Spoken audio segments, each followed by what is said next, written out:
villi, finger-like structures, finger-like projections of the inner wall of the small intestine. ये small intestine है सारी, और इसके इनसाइड में आप देख रहे हैं यहाँ पे ये फिंगर्स बनी हुई हैं, यानी विलस। सिंगुलर है विलस, प्लूरल है विलाई। और ये जो फिंगर लाइक प्रोजेक्शंस हैं ये भी सरफेस एरिया को बहुत बढ़ा रहे हैं for absorption of food by the small intestine.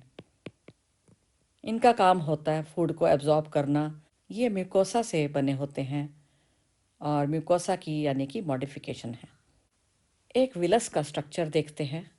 ये फिंगर लाइक स्ट्रक्चर है, देखो विलस बनाया हुआ यहाँ पे एक सिंगल, और इसमें आर्टीरियोल है यानी कि छोटी artery, branch of artery.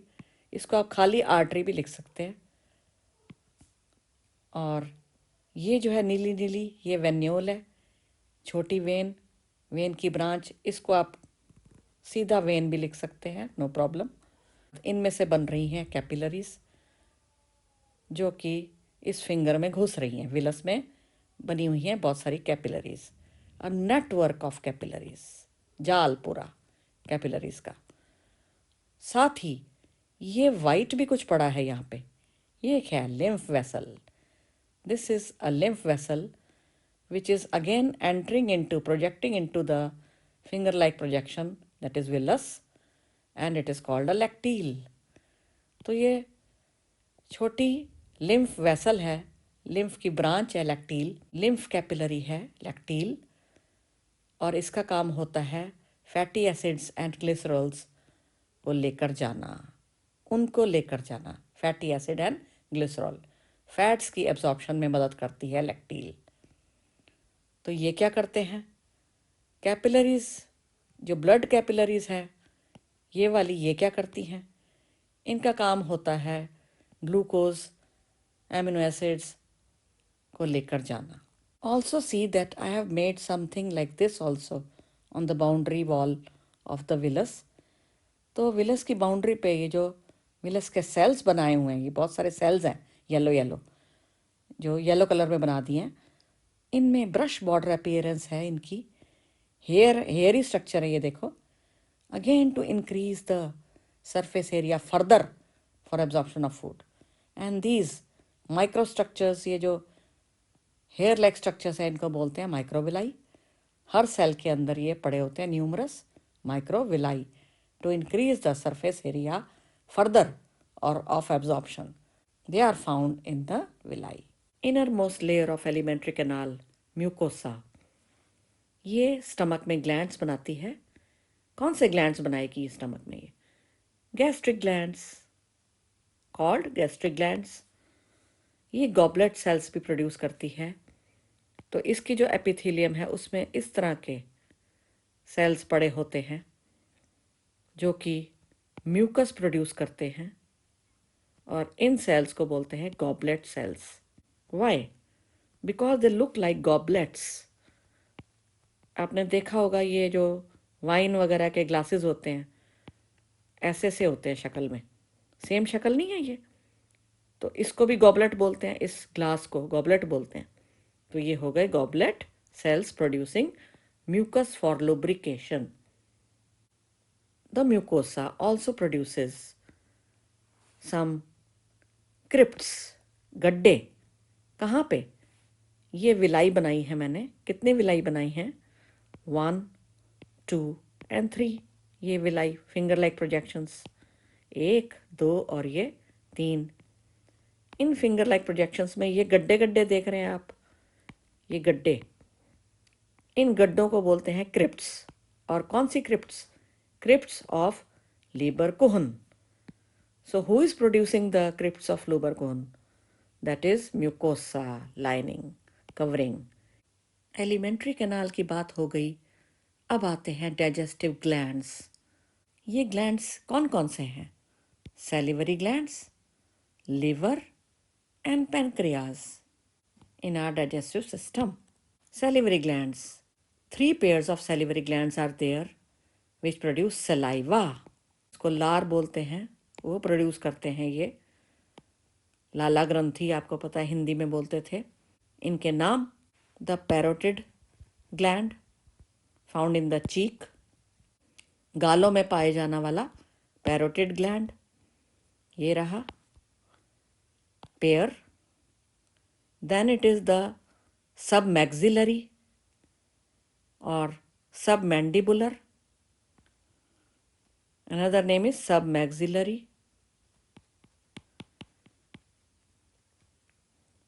where found in the lower jaw, ये लोअर जॉ में मिलेगा, जबड़े में, नीचे वाले जबड़े में।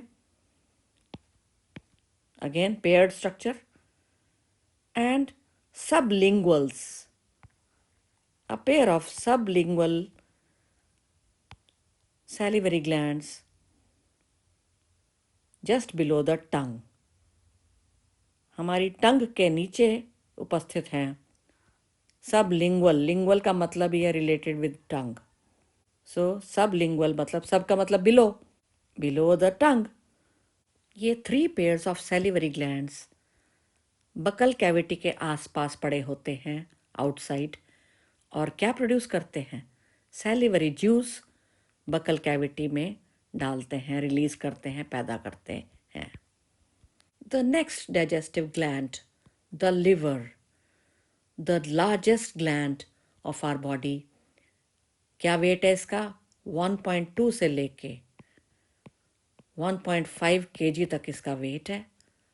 बहुत लार्ज है ये बॉडी का ग्लैंड, और एब्डोमिनल कैविटी में मिलता है, हमारी डायफ्राम के नीचे होता है। ये अगर एब्डोमिनल कैविटी है एक मनुष्य की, एडल्ट की, तो डायफ्राम आपको पता होता है ये फेफड़े हमारे, और फेफड़ों के नीचे होता है डायफ्राम। तो जस्ट बिलो द डायफ्राम पड़ा होता है liver. Liver is divided into 2 lobes, the right lobe and the left lobe. ये जो लिवर के भाग हैं, लोब्स, ये बने होते हैं लोब्यूल्स के। लोब्यूल क्या है? एक यूनिट, एक इकाई। Structural and functional unit of the liver is called a lobule.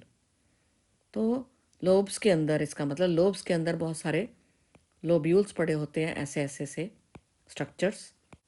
Lobule किसके बने होते हैं? लिवर सेल्स के।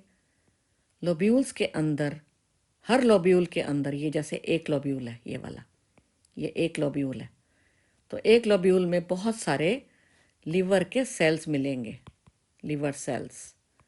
Every lobule is covered by a thin connective tissue covering called Glisson's capsule.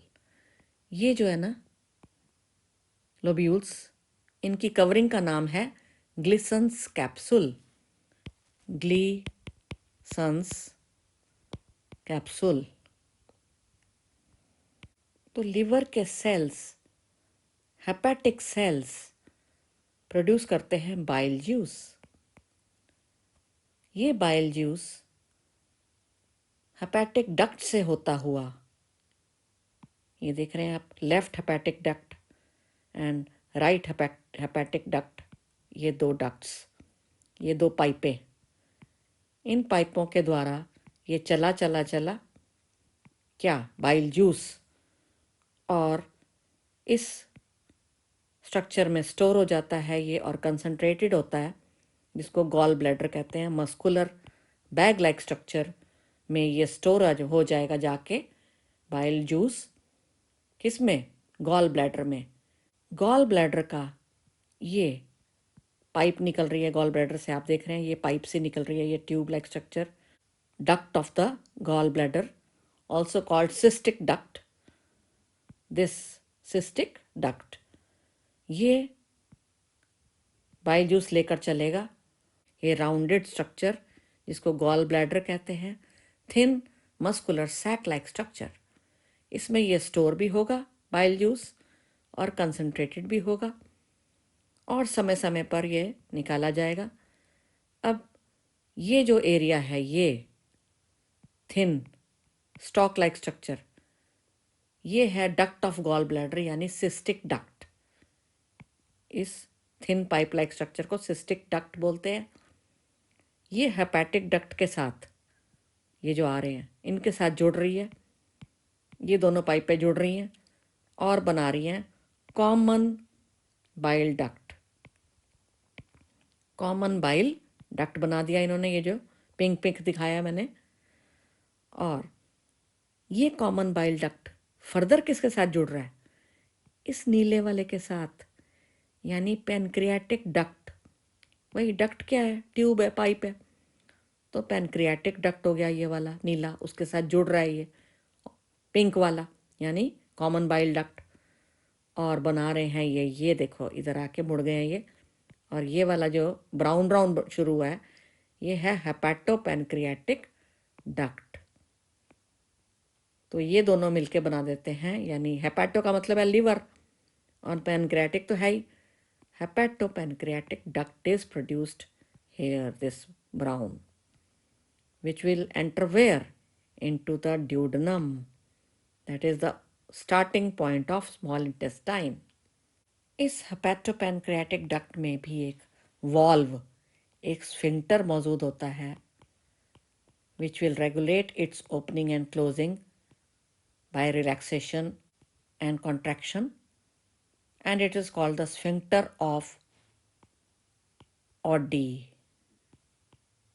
हेपेटोपैनक्रियाटिक duct और ड्यूडेनम यानी स्मॉल इंटेस्टाइन का beginning part के बीच में मिलता है स्फिंक्टर ऑफ ऑडी, जो रेगुलेट करता है पैनक्रियाटिक जूस और बाइल जूस का ड्यूडेनम में घुसना।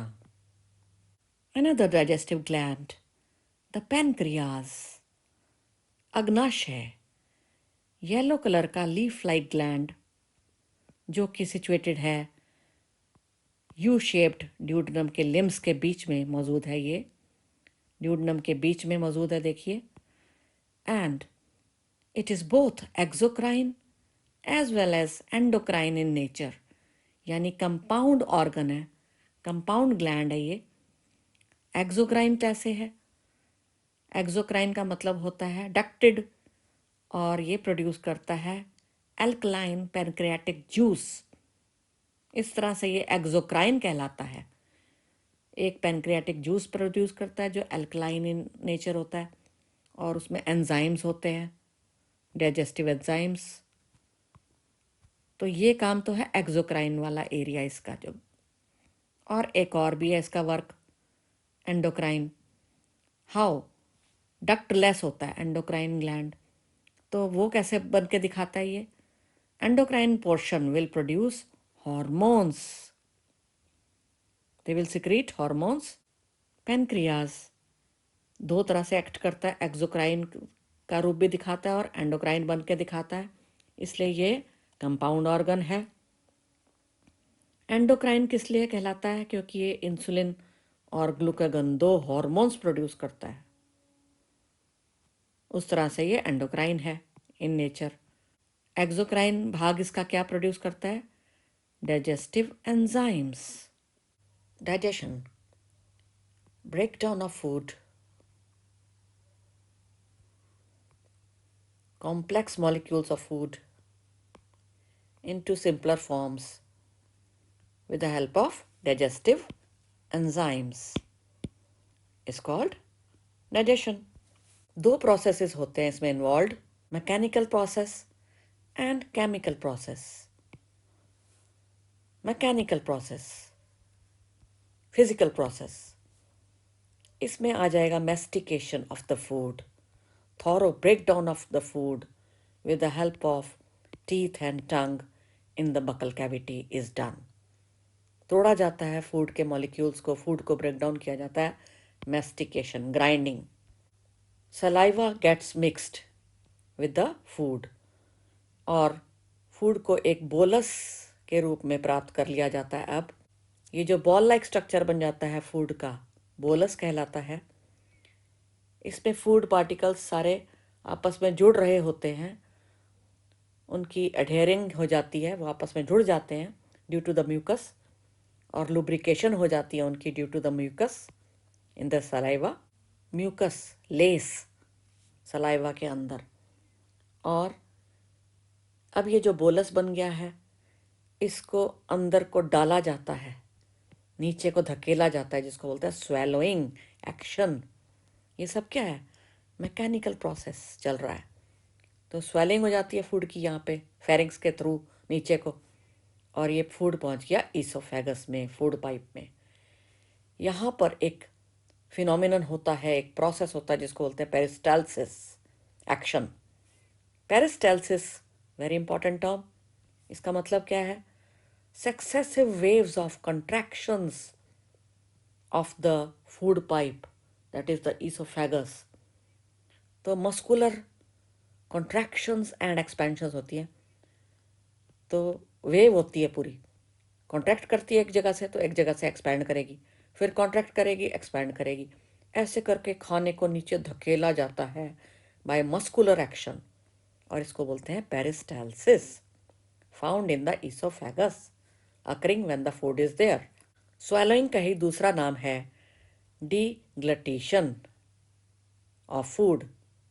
स्वैलोइंग of food, deglutition of food. Oesophagus से फूड नीचे पहुंच चुका है, और यहाँ पर एक स्फिंक्टर है, आपको पता है, एक वॉल्व है ईसोफेगस और स्टमक के बीच में, द गैस्ट्रो ईसोफेजियल स्फिंक्टर, यानी कार्डियक स्फिंक्टर। ये कंट्रोल करेगा passage of the food into the stomach, it will guide it. So the food has reached the stomach, bag like structure. और आपको पता है बड़ी मस्कुलर दीवारें हैं इसकी, स्टमक की, हाईली मस्कुलर बैग। और इसमें क्या शुरू हो जाता है? दे दनादन फूड की मालिश। आपने देखा होगा कि आपकी मम्मी जब आटा गूंदती है तो कैसे मुक्के दे दे के उनको आटे को वो गूंदा जाता है। ऐसे ही यहाँ पर एग्जैक्टली ऐसे ही स्टमक की दीवारें फूड को क्रश करती हैं, मुक्का देती हैं, उसको गूंदती हैं फूड को। ये भी क्या हुआ? ये सब मैकेनिकल एक्शन है ऑन द फूड। आपने आलू मटर और पूड़ियाँ खाई हैं। आपके टीथ पूड़ी आलू को तोड़ेंगे, आपकी टंग फूड को रोल करेगी, सैलिवरी ग्लैंड्स प्रोड्यूस करेंगे saliva. Saliva 99% water and 1 to 2% organic and inorganic substances. Saliva में होता है water, electrolytes, sodium, potassium, chloride ions, bicarbonate ions, ये सारे आयंस मिलते हैं सलाइवा में। सलाइवा कितना प्रोड्यूस होता है? 1 to 1.5 litres per day. Saliva में होता है सैलिवरी एमाइलेज नाम का एंजाइम, जिसको टाइलिन भी बोला जाता है। पुराना नाम सैलिवरी एमाइलेज का है टाइलिन। टाइलिन। उसके अलावा लाइसोजाइम भी एक एंजाइम होता है सलाइवा में। लाइसोजाइम इज़ बैक्टीरियोसाइडल, यह बैक्टीरिया को मारता है। Lysozyme, it can kill bacteria. Salivary amylase, the main digestive enzyme found in saliva. उसके अलावा सलाइवा में होता है म्यूसिन, म्यूसिलेजिनस सब्सटेंस। तो क्या आपका खाना, उसकी डाइजेशन माउथ में ही शुरू हो जाएगी? यस ऑफ कोर्स, माउथ में ही डाइजेशन शुरू हो जाती है, और माउथ में टूटते हैं कार्बोहाइड्रेट्स, यानी मंड, स्टार्च, ये सब टूटेगा। जो फूड में होता है वो टूटेगा। तो आपने अगर पूड़ी आलू खाए तो क्या टूटना चाहिए भाई? हाँ, पूड़ी भी मंड है और आलू भी मंड का बना हुआ है। स्टार्ची मटेरियल्स वो टूटने लग जाएंगे माउथ में, उनकी केमिकल डाइजेशन भी शुरू हो जाएगी due to the activity of enzyme apart from mechanical breakdown. आलू भी मंड है, और इस तरह से starch in the food will be broken down into sugars, yani disaccharide will be produced, that is maltose sugar from the starch. Maltose sugar एक disaccharide है। डाइसैकेराइड मतलब ये 2 शुगर मॉलिक्यूल्स का बना होगा, जो सिंपल शुगर्स होंगी, glucose plus glucose, disaccharide maltose. तभी कहते हैं कि जब हम खाने को बहुत चबाते हैं अच्छे से तो वो मीठा टेस्ट हो जाता है उसका, क्योंकि स्टार्च का क्या बन गया, चीनी बन गई, शर्करा, तो आपको मीठा लगेगा खाना थोड़ा टाइम चबाने पर। This is how 30% of the carbohydrate in your food gets broken down by activity of salivary amylase, जो कि 6.8 pH पर कार्य कर पाता है। ऑप्टिमम pH है इसकी, और आपके मुंह में 6.8 pH मिलती है, यानी very near to neutral and slightly acidic pH। इस पे वर्क करता है सैलिवरी एमाइलेज यानी टायलिन। क्या ये एक्टिविटी कंटिन्यू होगी जब वो फूड नीचे जाएगा, आप स्वेलो करोगे, डिग्लटिशन हो जाएगा फूड का, स्वेलोइंग, और वो जो गोल गोल फूड बन गया है जिसको क्या बोलते हैं, bolus, the rounded ball like structure which will be swallowed by you down from the pharynx into the esophagus food pipe, उसको बोलते हैं बोलस, उस फूड को, उस बॉल को। और इसोफेगस में भी यही सब कंटिन्यू होता रहेगा, यही सारी बात, यानी कि action of salivary amylase will continue. और क्या इसोफेगस में अपने कोई एंजाइम्स वगैरह हैं? नहीं। No digestive juices produced by oesophagus, that is the food pipe, nor any enzymes.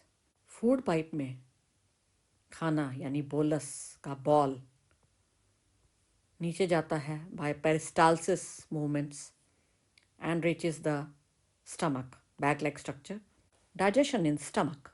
Stomach में होते हैं म्यूकस सेल्स, इसकी लाइनिंग में, इनर लाइनिंग में यानी म्यूकोसा में, पेप्टिक यानी चीफ सेल्स, पेराइटल सेल्स यानी oxyntic sales.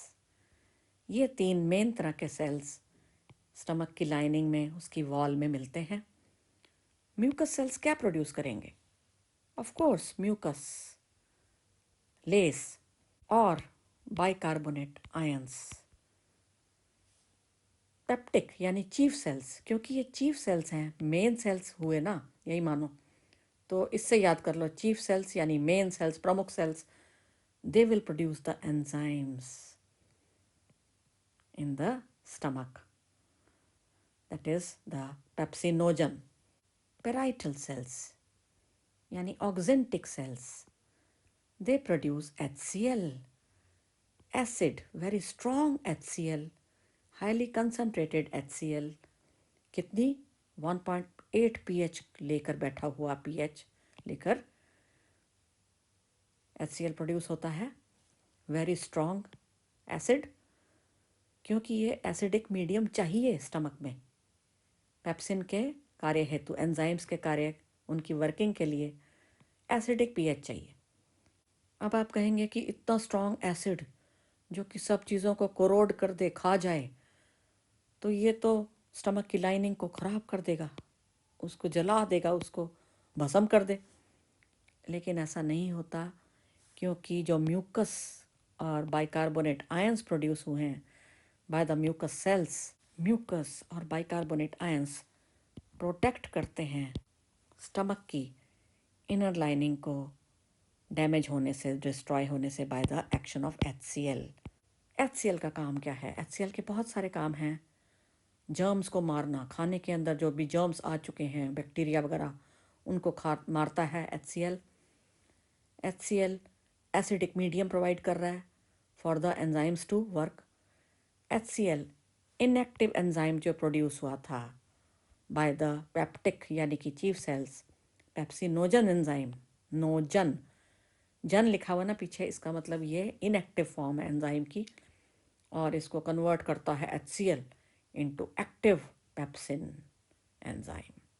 Proteins get broken down in the stomach with the help of pepsin enzyme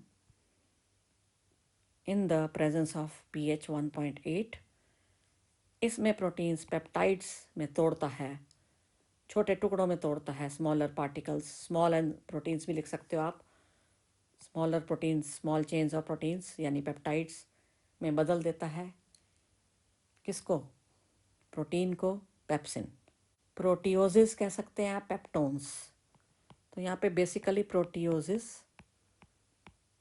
और पेप्टोन्स भी लिख सकते हैं आप, यानी छोटे प्रोटीन्स के टुकड़े वो बन जाते हैं, यानी पेप्टाइड्स बन जाते हैं।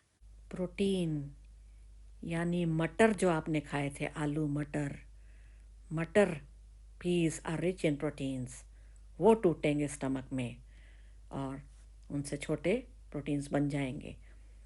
केवल मटर ही नहीं, आलू और पूड़ी में भी थोड़ा बहुत तो प्रोटीन होगा, तो प्रोटीन टूटता है स्टमक में। The gastric juice not only contains pepsin enzyme but also some amount of lipase. Very less amount of gastric lipase is there, meant to digest fats in the food. Are there any enzymes for carbohydrate in the stomach? No. Also in the infants, very small children, renin is found in the stomach. Another enzyme, proteolytic enzyme, and it helps in the digestion of milk proteins, that is casein. The parietal or oxyntic cells, apart from HCl, also produce an intrinsic factor which is essential for the absorption of B12 vitamin in the body. Food stays, it is stored in the stomach for 4 to 5 hours. Stomach में खाने का एक ball फिर से बन जाता है, एक गोला सा बन जाता है, और इस बॉल लाइक स्ट्रक्चर को कहते हैं काइम। डाइजेशन के बाद, स्टमक के अंदर की डाइजेशन के बाद काइम चलेगा आगे, यानी स्मॉल इंटेस्टाइन में पहुंच जाएगा, और यहाँ पे इसकी कंप्लीट ब्रेकडाउन होगी, यानी कि उसका कार्बोहाइड्रेट, उसका फैट, उसका प्रोटीन पार्ट सब अच्छे से डाइजेस्ट हो जाएंगे, और एब्जॉर्प्शन भी होती है स्मॉल इंटेस्टाइन में ही। स्मॉल इंटेस्टाइन में हमें 3 जूसेस मिलते हैं, bile juice, pancreatic juice, intestinal juice. Pancreatic juice pancreas में से पैदा होगा। यहाँ पे जो है ये कॉमन डक्ट, हेपेटोपैनक्रियाटिक डक्ट, इसमें से क्या जाएगा ड्यूडेनम में? यहाँ से तो बाइल जाएगा लीवर में से, और पैनक्रियाज में से पैनक्रियाटिक जूस जाएगा। तो ये दोनों जूस यानी कि बाइल जूस और पैनक्रियाटिक जूस हेपेटोपैनक्रियाटिक डक्ट के द्वारा स्मॉल इंटेस्टाइन यानी बिगनिंग पार्ट ड्यूडेनम में घुस जाएंगे। Pancreatic juice contains trypsinogen enzyme, chymotrypsinogen enzyme, lipase enzyme, procarboxypeptidases, amylase enzyme, nuclease enzyme, procarboxypeptidase enzyme. Trypsinogen, as the name indicates, ये जन आ गया पीछे, यानी कि ये इनएक्टिव फॉर्म है एंजाइम की। इसको एक्टिवेट करेगा एंटेरोकाइनेज। इंटेस्टाइनल जूस के अंदर एंटेरोकाइनेज होता है। ये एंजाइम ट्रिप्सिनोजन को एक्टिव फॉर्म यानी ट्रिप्सिन में ला देगा, बदल देगा, यानी active form of the enzyme. Trypsin क्या करेगा? ये बाकी जितने भी हैं जन वाले जो कि इनएक्टिव पड़े हैं उनको एक्टिवेट कर देगा ट्रिप्सिन। तो यानी कि बाकियों को एक्टिवेट, बाकी एंजाइम्स को एक्टिवेट करेगा ट्रिप्सिन, ये एक्टिव एंजाइम जो बन चुका है। Bile juice produced by the liver, the largest gland in our body. Liver में से ये स्टोर होता है गॉल ब्लैडर में, और समय समय के साथ ये हेपेटोपैनक्रियाटिक डक्ट, कॉमन डक्ट के द्वारा स्मॉल इंटेस्टाइन में घुसता है। बाइल जूस में क्या क्या पड़ा होता है? बाइल पिगमेंट्स होते हैं, यानी बिलीरुबिन, बिलीवर्डिन। बाइल सॉल्ट्स होते हैं, कोलेस्ट्रॉल होता है, फॉस्फोलिपिड्स होते हैं बाइल जूस में। क्या बाइल जूस में कोई एंजाइम होता है? बिल्कुल नहीं। Try to remember this, no enzymes are found in the bile juice, produced in the bile juice. the intestinal juice, the third kind of juice produced by the intestine itself. इस juice का नाम है succus entericus, another name often asked in the exam. इसमें क्या क्या होता है? डाइसैकेराइडेजेस यानी एंजाइम्स, डाइपेप्टाइडेजेस एंजाइम्स, लाइपेज एंजाइम या लाइपेजेस, बहुत सारे हो गए enzymes, lipase enzyme, nucleosidase enzyme. Small intestine में प्रोटीन डाइजेशन, जितने भी प्रोटीन्स हैं फूड में, पेप्टोन्स यानी टूटे हुए प्रोटीन्स, छोटे टुकड़े, प्रोटियोजेस छोटे प्रोटीन्स, ये जितने भी पैदा हुए हैं जहाँ पर भी, स्टमक में या जहाँ भी, इनका ब्रेकडाउन होता है with the help of trypsin enzyme यानी active form, chymotrypsin enzyme and carboxypeptidase enzyme. All these are pancreatic enzymes found in the pancreatic juice. Pancreatic juice के enzymes हैं ये तीनों, एक्ट करेंगे प्रोटीन्स पे और उनको कन्वर्ट कर देंगे डाइपेप्टाइड्स में, स्मॉल पीसेस ऑफ प्रोटीन्स में. डाइपेप्टाइड्स ये जो बने हैं छोटे प्रोटीन, इनको भी तो फाइनली छोटे टुकड़ों में बनना होगा, टूटना होगा, एब्जॉर्बेबल फॉर्म ऑफ प्रोटीन यानी एमिनो एसिड में बदलना होगा. स्मॉल यूनिट्स ऑफ प्रोटीन्स, इकाइयाँ प्रोटीन की, इसको कौन बदलेगा एमिनो एसिड में? इंटेस्टाइनल जूस का एंजाइम यानी dipeptidase enzyme will convert dipeptides, छोटे प्रोटीन, finally into very small units that is amino acids. Dipeptidase enzyme किसका एंजाइम है? इंटेस्टाइन का एंजाइम है. Starch in the food, polysaccharides, मंड, carbohydrates will be broken down pancreatic amylase into disaccharides. छोटी sugars यानी कि जैसे कि माल्टोज, जैसे कि लैक्टोज, जैसे कि सुक्रोज, तो ये तीनों क्या हैं? डाइसैकेराइड्स के एग्जाम्पल्स. माल्टोज, लैक्टोज, सुक्रोज, ये बनेंगे फूड में by the breakdown of starch. और माल्टोज से क्या बनेगा? दो ग्लूकोज, एक माल्टोज से दो ग्लूकोज के मॉलिक्यूल बन जाएंगे, क्योंकि ये बनाई इसी का होता है, दो है. डाई का मतलब दो शुगर मॉलिक्यूल से बने हैं. ये ऐसी शुगर्स हैं, ये छोटी शुगर्स, दो शुगर से बनी है ये डाइसैकेराइड्स. तो माल्टोज बनी है ग्लूकोज और ग्लूकोज की, तो ये टूटेगी भी इसी में ही, दो ग्लूकोज पैदा होंगे.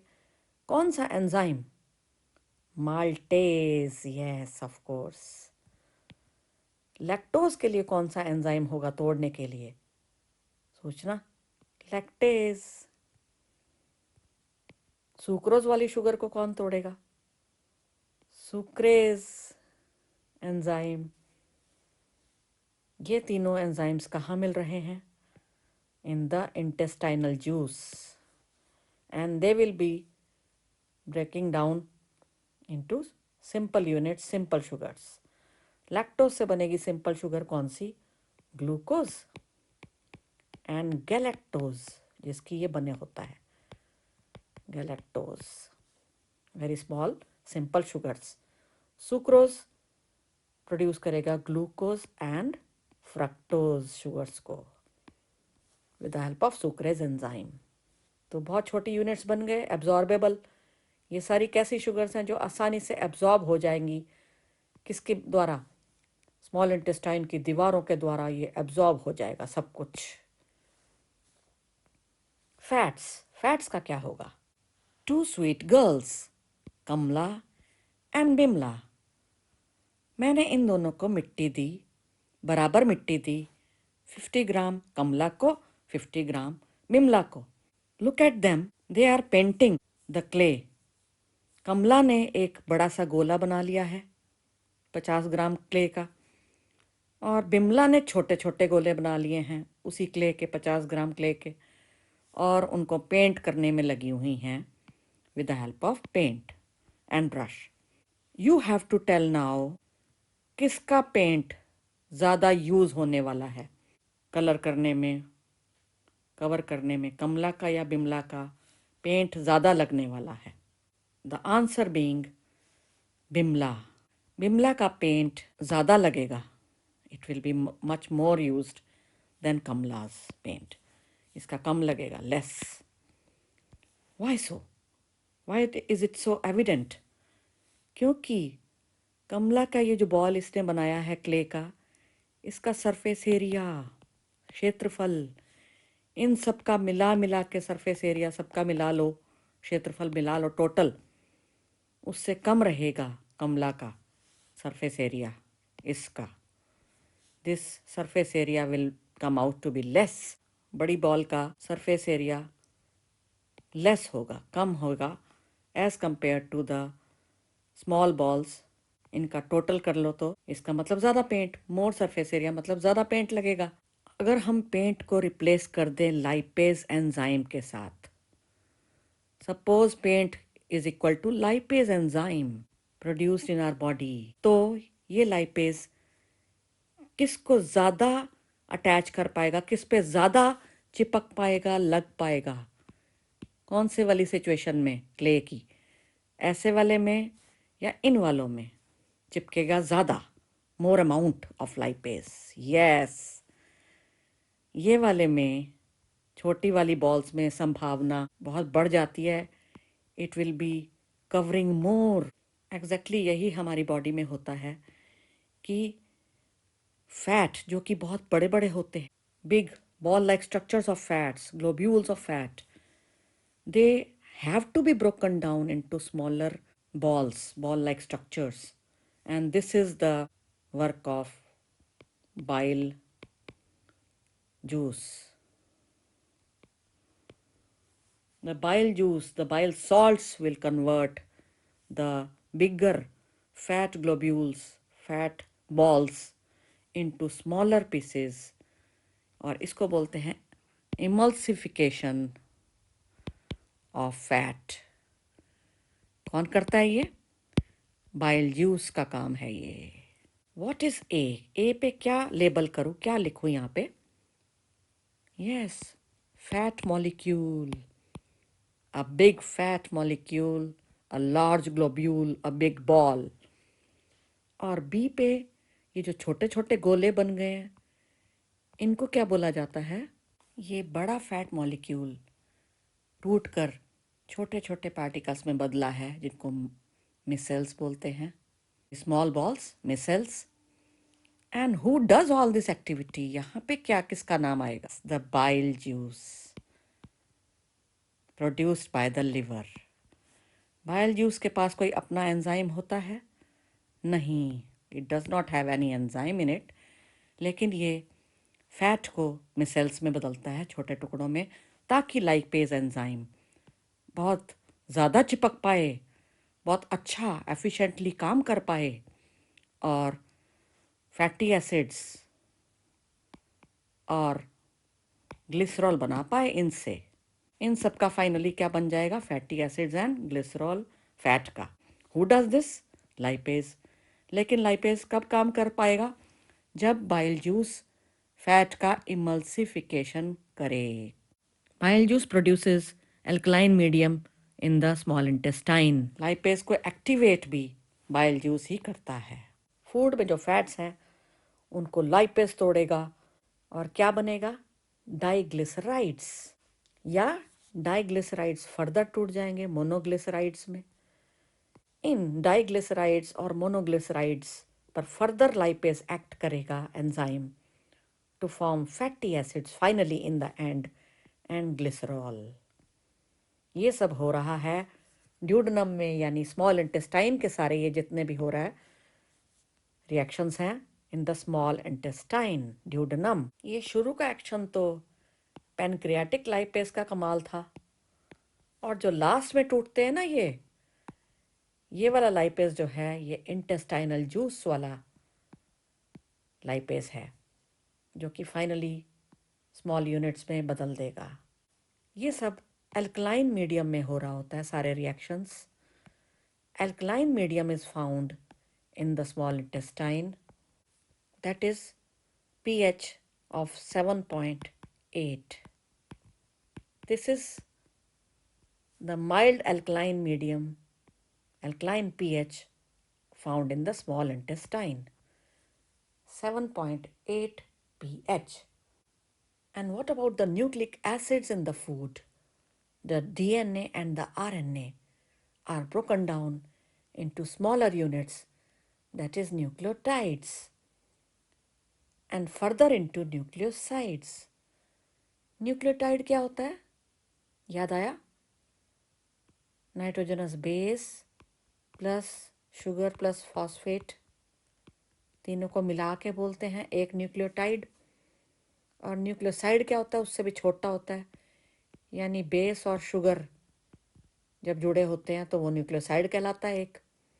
तो nucleic acids will be broken down by what? Which enzyme? Nuclease enzyme. So the nucleases, the pancreatic juice enzymes, pancreas के जूस पे मिलते हैं nuclease enzymes. They will break down the nucleic acids into nucleotides and nucleosides, smaller units. Nucleosides will finally be broken down by the succus entericus, small intestine juice,